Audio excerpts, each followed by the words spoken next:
오늘 주시는 하나님의 말씀은 신약 성경입니다. 신약 성경 사도행전 2장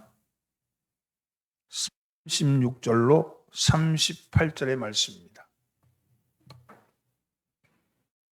사도행전 2장 36절로 38절 말씀을 한 목소리로 봉독합니다.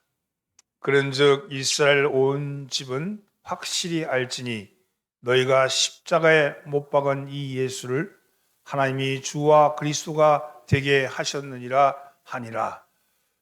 그들이 이 말을 듣고 마음에 찔려 베드로와 다른 사도들에게 물어 이르되 형제들아 우리가 어찌할꼬 하거늘.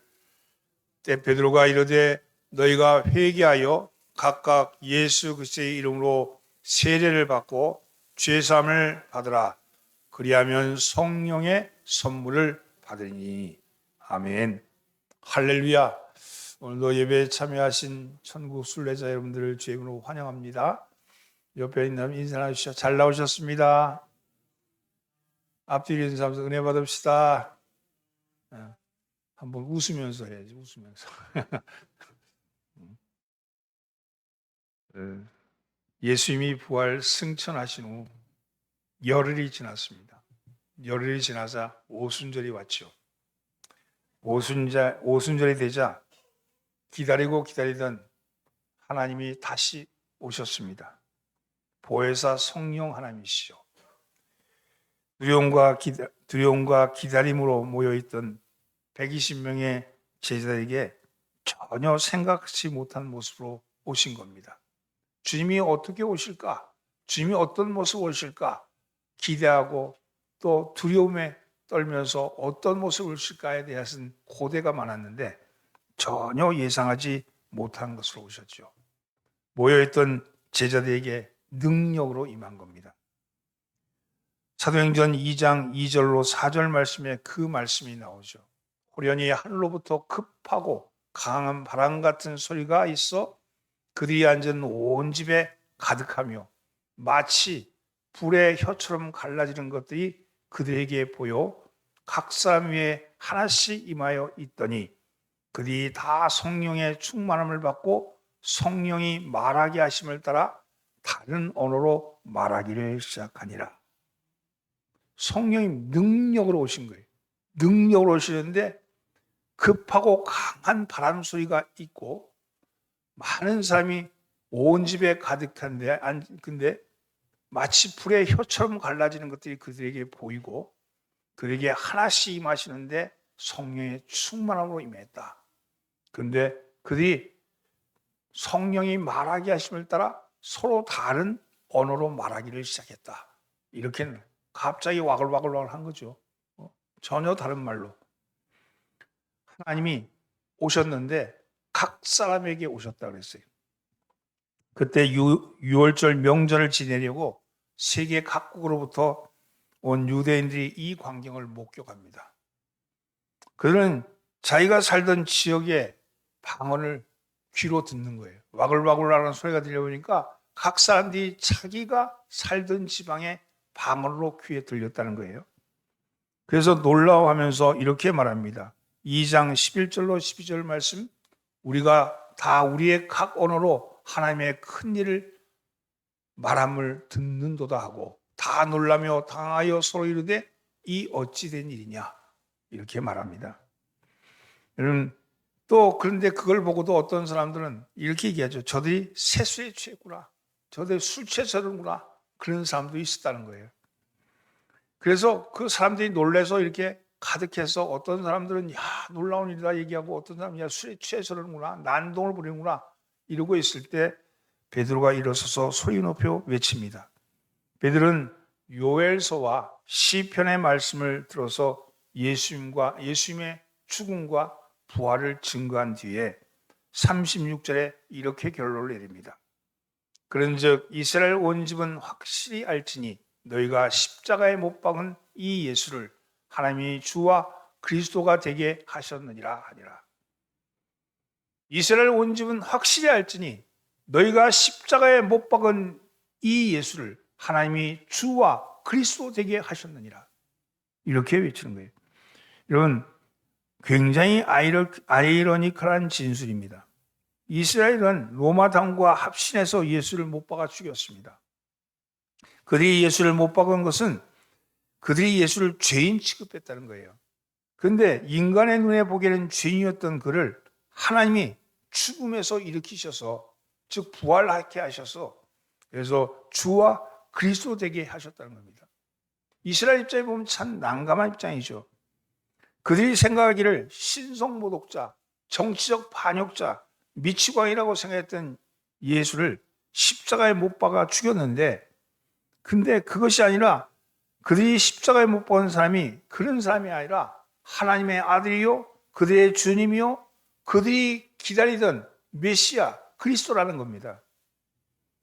이 증언을 듣고는 예루살렘에 모였던 유대인들이 마음에 찔렸다 그랬어요. 마음에 찔렸다 그러고, 그리고 이들은 베드로와 다른 사도에게 절망스럽게 묻습니다. 우리가 어찌할꼬? 우리가 어찌할꼬? 베드로의 설교를 들었던 사람의 반응이죠. 우리가 어찌할꼬? 오늘 저희는 하나님의 말씀을 들을 때 나타나는 반응, 우리가 어찌할꼬? 이 말씀을 가지고 함께 은혜를 나눠보고자 합니다. 하나님의 말씀이 내 말씀처럼 들릴 때, 내 말씀을 들을 때 찾아오는 반응, 이렇게 살아서는 안 되겠다, 이렇게 사는 것이 올바른 것이 아니로구나, 그래서 당혹해 되고 내가 메시아를 죽였구나, 내가 잘못된 길로 왔구나 하는 절망이 우리에게 따라올 때, 여러분, 이 나타나는 반응, 우리가 어찌할꼬? 우리가 어떻게 할까? 우리가 어떻게 할까? 하는 그 반응, 이 말씀의 반응을 가지고 은혜를 나눠보고자 합니다. 사랑하는 성도님, 오늘도 말씀은 예수의 십자가의 부활을 들으면서도 무덤덤한, 그저 2000년 전에 죽었던 예수, 종교적 시조를 듣는 그런 모습, 그것이 아니라 오늘 우리의 영혼을 찾아와서 외치시는 하나님의 음성으로 들려지게 될 때, 그때 어떤 일이 일어나는가 하는 것이죠. 사랑하는 성도들은, 여러분들도 설교 말씀을 들으면서 수많은 설교를 들었죠. 들을 때 그 말씀을 들으면서 저건 나에게 하시는 말씀이구나, 나에게 하시는 말씀이구나 하고 그렇게 들릴 때, 그때 나타나는 반응입니다. 첫째는요, 따라서 찔림이 있습니다. 37절 말씀 함께 봉독합니다. 그들이 이 말을 듣고 마음에 찔려 베드로와 다른 사도에게 물어 이르되 형제들아 우리가 어찌할꼬 하거늘. 청중의 마음이 찔렸다 그랬습니다. 이 마음이 찔렸다는 표현은 당시 베드로의 설교를 들은 사람들이 심히 비통한 심정을 가졌다는 뜻이죠. 그들이 찔려라고 번역한 케네뉴케산이라는 이 말은 찌르다, 관통하다, 찔러 관통하다는 뜻을 가진 카타니수의 부정과거 수동태입니다. 이 말씀은, 부정과거 수동태라는 말씀은 이미 찔려서 관통이 되었다, 이런 뜻이에요. 내가 찌르는 것이 아니고 찔려서 내 마음이 관통이 되었다, 이런 말씀이죠. 근데 이 말씀이 수동태로 나타난 것은 그들의 마음의 찔림이 자신의 의지나 자신이 원해서 된 것이 아니라, 그것이 아니라 찔림을 받아서 된 거라는 거예요. 누군가가 찔렀다는 거죠. 누군가가 찔렀다는 겁니다. 이 말씀은 하나님의 강력한 역사에 의한 결과임을 가르쳐주는 단어입니다. 즉 하나님께서 당시 모인 무리들로 하여금 강력하게 회개할 수 있도록 그 마음에 역사하셨다는 거예요. 이런 거에 사람이 내가 바뀌어야지 그래서 된 게 아니고, 누군가에서 찌름을 당할 때 내 마음이 찔린다는 거 아니겠어요? 그것은 자신들이 그토록 대망하던 메시아를 자신의 손에 죽였다는 사실이 감지되었다는 겁니다. 저 일이 내 일이었구나 하는 게 감지되었다는 거예요. 따라서 걷잡을 수 없는 후회와 절망감, 또 비통함에 사로잡힘을, 마치 창에 찔린 듯 심한 심적인 고통을 당했다는 것으로 표현하고 있습니다. 이러한 마음의 감동과 감화는 오직 택함 받은 사람에게만 있는 현상입니다. 찔림이 있는다는 건요, 누군가 찔렀다는 거 아니겠어요? 하나님이 찌르시기 때문에 찔림을 받는 거죠. 모든 사람이 듣는 게 아니고 같은 설교를 들으면서도 내 마음을 찌르는 말씀이 왔을 때 이건 내 감정의 표현이 아니라 하나님이 나를 만지셨구나. 하나님이 나와 함께 하시는구나 하는 것입니다. 세상 사람들의 마음에도 감화 감동이 있지요. 세상 사람도 감화 감동 받습니다. 그들은 영화를 보면서 또는 드라마를 보면서 분을 내기도 하고 때로는 감동해서 눈물을 흘리기도 합니다. 그러나 오늘 여기 마음을 찌르는 이 말씀은 세상 사람들이 말하는 드라마를 통해서 영화를 통해서 받는 그런 감동이 아니고 진리에 대한 깨달음입니다. 그들의 감동은 오직 하나님의 백성, 택함받은 하나님의 백성에게만 나타나는 현상이죠. 따라서 이는 베드로가 설교를 잘했기 때문에 그래서 사람들이 감동을 받은 것이 아니라 섭리에 따라 기독교를 세우시려는 하나님의 역사의 결과입니다. 하나님은 그들의 마음을 찌르시는 거예요. 택하시는 거예요. 오늘 여러분, 오늘도 이 자리에 와서 예배를 드리는데 예배를 드리는 여러분들을 그냥 오게 하신 것이 아니라 여러분들을 모이게 하시고 그 모인 마음을 찌르시는 거예요. 그래서 감동케 하시는 거죠. 이 때를 위해 택한 백성, 이 때를 위하여 택함 받은 백성을 모으신 이도 하나님이시며 베드로의 설교를 통해서 그의 심정에 찔림을 주시고 회개케 하신 이도 하나님이십니다. 따라서 이 역사는 철저히 하나님에 의해서 준비된 섭리다, 이렇게 정의할 수 있죠. 한 사람이 교회에 나온다는 것 쉬운 게 아니에요. 여러분, 이 교회 문턱을 넘어서 자리에 앉는 것도 쉬운 게 아니에요. 설교 말씀을 듣는 것도 쉬운 게 아니에요. 그리고 그 설교 말씀을 들으면서 저건 내 말씀이구나 하는 그 감동이 오는 것도 쉬운 게 아닙니다. 이 모든 것이 하나님의 섭리라는 거예요. 이 섭리에 따라 여러분들을 초청한 것이고 그 초청한 여러분들을 위해서 말씀을 들려주신 겁니다. 사랑하는 성도 여러분, 말씀을 들으면서 어찌할꼬 내가 어떻게 할까 그런 찔림이 있다면 그것은 성령의 만지심이요 하나님의 개입이요 하나님의 택하심인 것을 믿으시기를 바랍니다. 성령의 찌르심에 응답해서 여러분 은혜의 통로로 나가시는 여러분 되기를 예수로 축원합니다. 두 번째는요, 그래서 거룩한 절망이 있습니다. 말씀을 들을 때 나타난 두 번째 반응은 영적인 절망입니다. 영적인 절망. 인간이 경험하는 절망은 두 종류로 나눌 수 있어요. 하나는 좌절감을 안겨주는 생활의 절망이고 다른 하나는 회개에 이르게 하는 영적인 절망입니다. 인간의 삶은 끊임없이 밀려오는 파도처럼 크고 작은 문제를 안고 살아갑니다. 이 파도 지나가면 끝난 줄 알았는데 또 다른 파도가 와서 내 삶을 흔들어 대죠. 이러한 문제들은 늘 근심과 걱정, 불안과 초조감을 불러일으킵니다. 문제의 심각성이 크지 않거나 문제를 해결할 나름대로의 힘이 있을 때에는 그것은 별 문제 없이 극복하지만 자신의 한계를 벗어난 문제, 전혀 예기치 못한 문제, 그 문제에 부딪힐 때 인간은 절망하죠. 내가 이렇게 열심히 이렇게 살았는데 또 문제가 생겨. 그럴 때 낙심하고 절망할 수밖에 없습니다. 그리고 극단적인 감정에 빠지고 맙니다. 이것이 생활의 절망입니다. 우리의 삶을 살아가면서 우리의 인생을 살아가면서 끊임없이 희망이 오는 것이 아니라 절망의 파도가 우리를 흔들어대지 않습니까? 그래서 점점 작아지고 쪼그라들고 힘이 빠지고 나중에는 항복하고 마는 거죠. 오늘 본문 속에 나오는 우리가 어찌할 거라고 말하는 이 예루살렘들의 부르짖음은 이것은 그런 절망이 아니고 영적인 절망입니다. 그것은 절망이라기보다는 피조물인 인간이 창조자 앞에 섰을 때 자연스럽게 느껴지는 경외의 감정이기도 합니다. 창조자 앞에 섰을 때 오는 감정, 생활의 절망이 아니고 영적인 절망인 거죠. 여러분, 구약시대 예언자였던 이사야도 하나님의 거룩하심 앞에서 화로다 나여 망하게 되었도다. 하나님의 그 놀라운 하나님의 모습을 훔쳐보고는 입으로 토해내는 얘기가 화로다. 나로 망하게 되었도다. 이렇게 고백하죠. 이것이 바로 영적인 절망입니다. 베드로 역시도 거룩하신 예수님의 참모습을 발견했을 때 같은 절망에 반응합니다.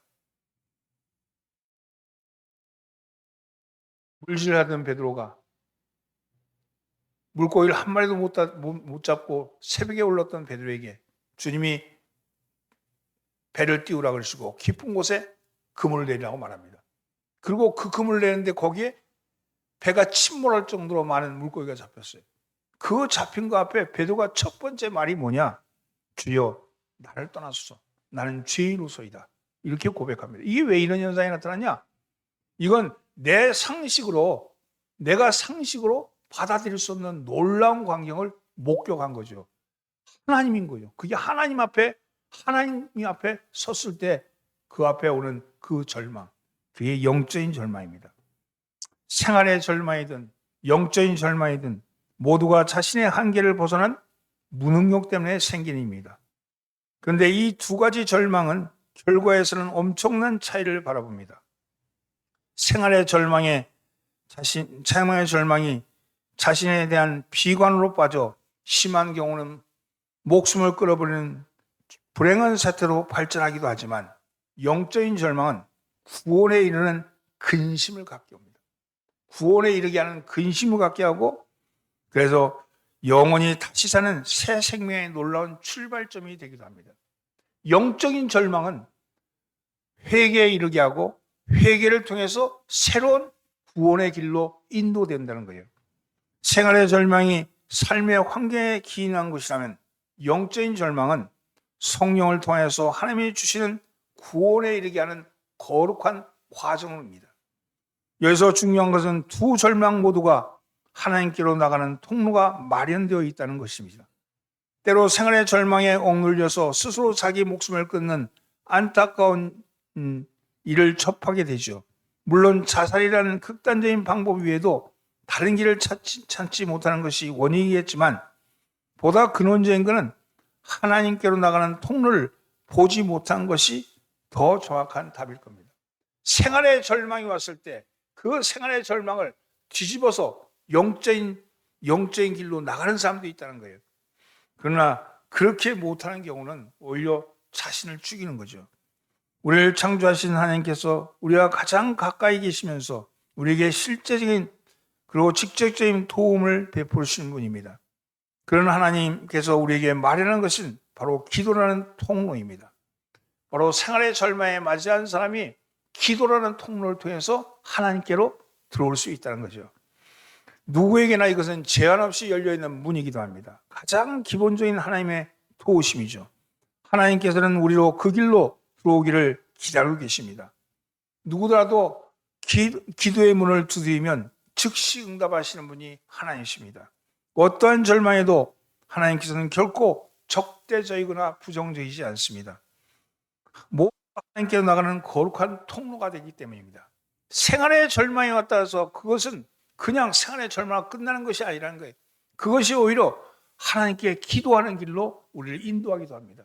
그 길로 들어서는 자는 하나님을 만나게 될 것이고 하나님부터 응답을 받는다는 것이죠. 예루살렘 백성이 어찌할꼬 하면서 부르짖는 것은 그 자체가 성령께서 역사하신 결과입니다. 이건 영적인 절망이라고 했잖아요. 우리가 말씀을 들으면서 우리가 어찌할꼬 하는 마음이 일어났을 때 이건 영적인 절망이라는 거예요. 생활의 절망이 아니고 생활의 절망은 기도로 통해서 하나님께로 나가지만 이 영적인 절망은 어쩌니 성령 강림을 통해서 베드로에게 전하는 설교는 성령께서 함께 하신 성령 충만한 말씀입니다. 성령께서 그 말씀을 들은 사람의 마음을 강하게 찔러 주시죠. 곧 성령께서 그들의 영적 무감각과 무지를 들춰내서 자신의 영적인 상태가 얼마나 절망적인 상태인가를 깨닫게 합니다.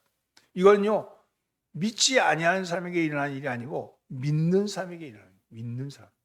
생활의 절망이 믿지 않는 사람에게 가는 길이라면 영적인 절망은 믿는 사람에게 이루어지는 일인 거예요.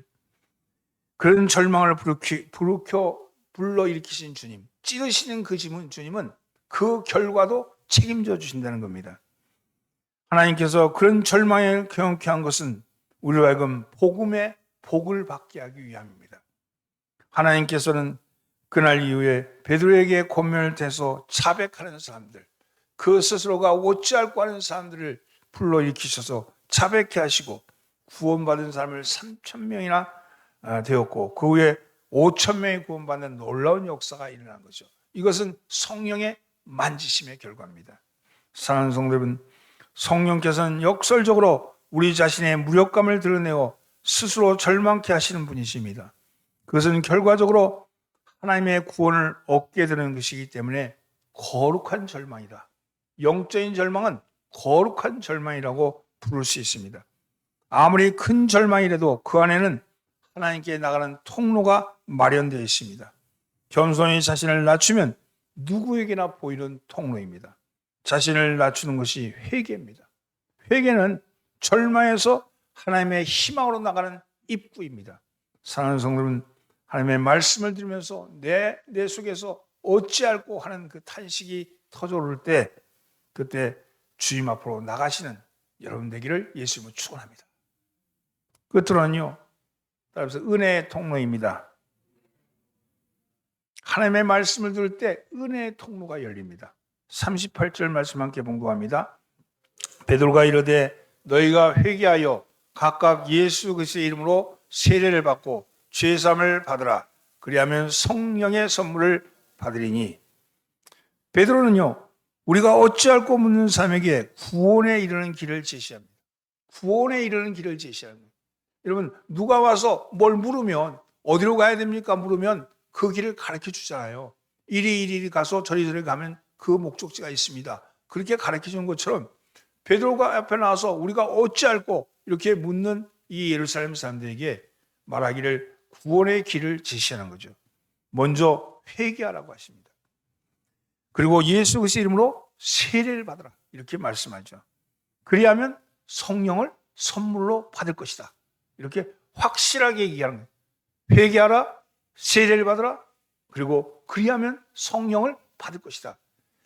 먼저 회개해야 합니다. 회개는요, 구원으로 들어가는 문입니다.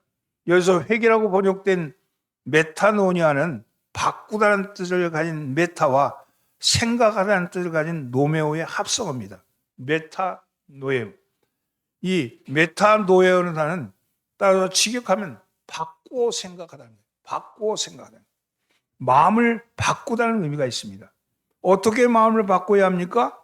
가장 기초적이면서 절대적인 것은 나사렛 예수가 그리스도라는 사실을 믿고 받아들이라는 거예요.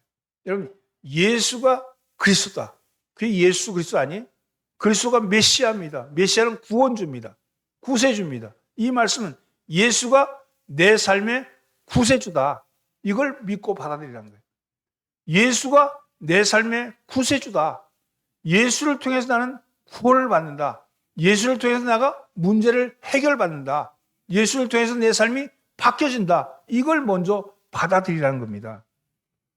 예수가 나의 구세주, 예수는 나의 그리스도, 예수는 나의 구원주로 영접하면 그 얘기는 무슨 얘기냐면 내 삶의 주권을 그분에게 맡기라는 거예요. 예수를 믿는다는 것은 그분을 나의 영혼과 나의 인생을 사망에서 생명으로 옮겨주실 분이라는 것을 신뢰하는 겁니다. 내 삶의 주인은 내가 아니고 예수님이라는 거예요. 내 삶의 주인은, 내 삶의 주권자는 내가 아니고 예수님이라는 거예요. 이게 얼마나 놀라운 변화냐면요. 나는 이때까지 내 삶은 내가 주인인 줄 알고 살았어. 내 힘으로, 내 능력으로 그렇게 살았다는 거예요. 그런데 그렇게 살았는데 내 삶에 기쁨이 없어. 가면 갈수록 내 삶은 절망 속에 빠져들어. 그럴 때 내 삶의 주인이 주님이라고 믿고 받아들이는 거예요. 회개하기 전에는 모든 게 나 중심, 자기 중심입니다. 내 사업, 내 가정, 내 유익 다 나 중심이죠. 그런데 회개하고 나면 나 중심이 아니라 하나님 중심으로 바뀐다는 겁니다. 하나님이 기뻐하시는 게 뭘까? 하나님은 내가 어떻게 하시는 것을 원하실까? 이렇게 나의 삶의 중심이 바뀌는 거예요. 내가 무슨 일을 하는데 내가 하지 했던 내 삶이 하나님이 하시지 이렇게 바뀌는 거예요. 내가 사업을 하는데 내 능력, 내 지식, 내 힘으로 하지 이렇게 생각했던 마음이 아니야. 하나님이 하시지. 나는 내가 생각할 때는 이건 이렇게 하고 이렇게 하면 될 것 같아. 이렇게 생각했는데 그다음에는 어떻게 하나님 중심이 되면 이거 어떻게 해야 되죠? 물어본다는 거예요. 왜? 주권이 하나님께 있으니까. 물어본다는 건 뭐예요? 다시 한번 내가 하는 일에 대해서 생각해 본다는 거 아니겠어요? 내가 이 일을 하는 건 그전에는 내 이익과 내 편리와 내가 사는 어떤 내 기술과 내 경험과 이런 걸 가지고 내가 일을 했는데, 근데 하나님 중심이 되면 그게 아니고 하나님이라면 어떻게 하시겠지? 이렇게 바뀌어지는 거예요. 그러면 어떻게 해? 보이지 않던 게 보이는 거예요. 내가 내 중심이면 내가 보는 시야가 요만했는데 하나님 중심이 되면 내 시야가 요만했던 시야가 그 밖에 있는 것이 보여지게 된다는 거예요. 그러면 어떻게 되겠어요? 그렇게 되면 이 일을 통해서 하나님이 기뻐하실까? 이 일을 통해서 누가 유익이 될까? 이걸 생각해야 되는 거죠. 사랑하는 성도분, 그러면 그렇게 되면 회개한 사람의 삶의 목적과 방향이 확실해지고 분명해집니다. 내가 왜 사는가 하는 게 보여진다는 겁니다. 회개하는 사람은 기쁨의 대상이 달라지고 관심의 대상이 달라지고 사랑의 대상이 달라집니다. 회개하기 전엔 내가 이 일을 통해서 나의 기쁨의 대상, 관심의 대상, 사랑의 대상이 모두 세상적이었는데, 그리고 나 중심적이고 육신적이었는데, 그 회개하고 나면 전혀 바뀌는 거예요. 뭐냐? 내가 일하는 게 왜 일합니까? 돈 벌려고 일해요. 그죠? 왜 돈 법니까? 잘 살려고, 행복하게 살려고 일해요. 그리고 행복은 나 혼자 누리는 것이 아니라 가족들과 함께 누리기 위해서. 좋은 일이죠. 좋은 생각이죠. 그런데 그렇게 돈을 열심히 버는데 돌아보니까 나도 안 행복하고, 돈 벌고 있는 나도 안 행복하고, 가족도 안 행복해. 돈 버는데 너무 신경 쓰다 보니까 가족도 멀리해. 너희를 위해서 이러는 거야. 내가 너희를 위해서 내가 돈 버는 거야. 이렇게 얘기하는데 가족들은 뭐라 그래요? 아빠, 하루만 우리와 시간을 가져줘. 아빠, 1시간만 나랑 얘기해줘. 아니야, 내가 지금 너희 행복하게 하기 위해서 돈을 벌어야 돼. 그건 나중에 돈 벌고 난 다음에 하지. 시간이 지나면 어떻게 돼? 1시간만 얘기해 달라고 했던 자식은 커갖고 장가갔어. 함께 하고자 했던 가족들은 냉랭해. 결국 나는 뭘 위해서 일했어요? 아니, 행복을 위해서 일했는데 내 삶은 불행한 삶이 되어 있는 거죠. 그럴 때 여러분, 변화가 되면 어떤 역사가 일어나냐면 가장 중요한 것이 무엇인지가 보여지는 거예요. 가장 중요한 것이, 사랑하는 성도는 육신에 속한 삶이 아니라 영에 속한 삶으로 사시기를 예수님으로 축원합니다. 과거에 내가 뭐 했을 때 기뻐했습니까? 내가 원하는 것, 내 육신이 좋아하는 것, 그것을 행할 때 내가 기쁨을 느꼈습니다. 그래서 나는 내 육신이 원하는 것을 행하고 살아왔습니다. 거기서 기쁨을 느꼈고 내가 그것을 추구하게 되었습니다. 그것이 나의 관심의 대상이요 사랑의 대상이었는데, 진짜 회개하고 나면 그 세상과 육신의 것에서 갑자기 바뀌는 겁니다. 보이는 것이 아니라 보이지 않는 것을 사모하게 되는 거예요. 여러분, 신령한 것을 사모하게 됩니다. 하나님의 것을 추구하게 됩니다. 위의 것을 찾게 됩니다. 그래서 나의 삶에 전혀 다른 모습으로 나타난다는 거예요. 회개하는 사람은요, 세례를 받으십시오. 세례는 하나님이 나를 인치신 겁니다. 인이란 말은 도장을 찍는다는 거예요. 세례는 도장을 찍는 거예요. 여러분, 그 서부 영화 같은 데 보면 소를 키우는 카우보이가 자기 소의 소유라는 걸로 도장을 찍잖아요. 엉덩이에다 불도장을. 그래서 이 소는 내 소입니다 하고 찍잖아요. 수많은 소들이 엉켜서 이 목장 저 목장에 엉켜 있을 때 어느 소를 내 소인지를 찾는 것은 바로 도장이 찍혀 있는 소가 내 소인 거죠. 마찬가지로 세례를 통해서 너는 내 것이다. 너는 내 백성이고 내 자녀다는 인을 치시는 거예요. 그리고 두려워하지 말라. 내가 너와 함께 함이라. 놀라지 말라. 내가 네 하나님이 되리라. 내가 너를 굳세게 하리라. 참으로 너를 도와주리라. 참으로 나의 의로운 오른손으로 너를 붙들리라. 이게 인치심에 대한 말씀인 거예요. 여러분, 그 인치면 하나님이 나를 도와주신다는 거예요. 어떤 문제에 부딪혔을 때 내가 도무지 해결할 수 없는 생활적 절망을 느꼈을 때 그때 그분이 말씀하신 거예요.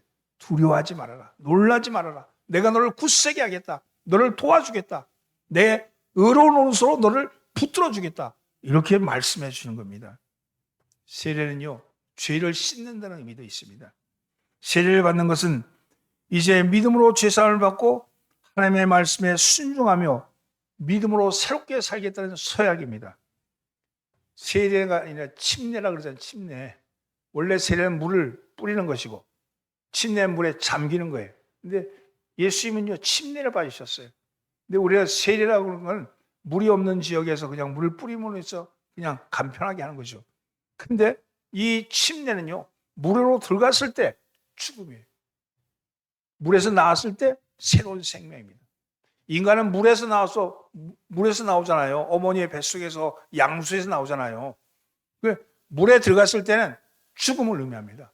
그랬다가 다시 나오는 것은 새로운 생명을 의미하는 것을 의미하죠.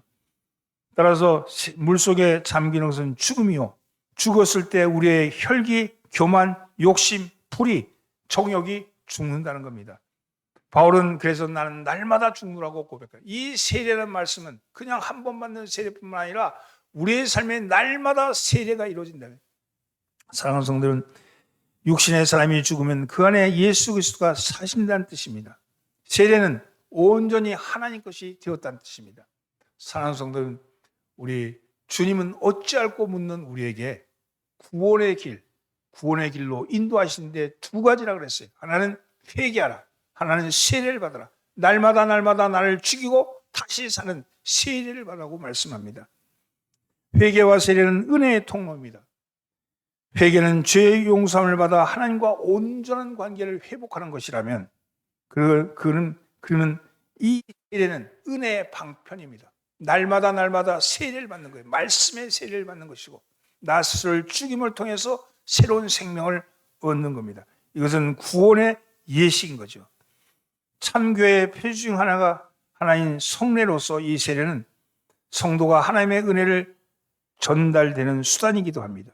오늘 여러분 이 회개와 세례를 통해서 우리의 삶을 새롭게 하시기를 바랍니다. 그럴 때 성령이 우리에게 오시는 거예요. 성령이 오신다는 의미는 정확하게 얘기하면 성령이 일하신다는 거예요. 성령이 우리 속에서 일함을 알게 된다는 거예요. 오늘 그리고 선물로 받는다는 것은 그 성령의 능력이 우리의 삶에 나타난다는 겁니다. 오늘 사랑하는 성도는 그러한 사람 되기를 예수님으로 축원합니다. 우리가 어찌할꼬 그렇게 고백할 때 오늘 우리 주님은 우리를 찾아오셔서 우리에게 은혜의 길을 가르쳐 주시고 우리를 새롭게 하시는 역사가 나타난 줄 믿으시기 바랍니다. 이 한 주간도 두 가지 말씀, 회개와 세례의 말씀을 가지고 이 한 주간을 살아내시는 그리고 그 힘을 얻으시는 여러분 되기를 예수님으로 축원합니다. 기도합니다. 우리가 어찌할꼬 영적 절망에 빠져서 외치는 이 백성에게 주님은 은혜의 통로를 보여주셨습니다. 회개하고 세례를 받아 죄사함을 얻으라고 말씀하시면서 성령으로 너희와 함께 하시겠다고 말씀하십니다. 하나님, 저희로 하여금 주의 음성에 들려지게 하시고 주님 말씀이 우리의 삶을 이끌게 하여 주시옵소서. 예수 그리스도 받들어 기도하옵나이다. 아멘.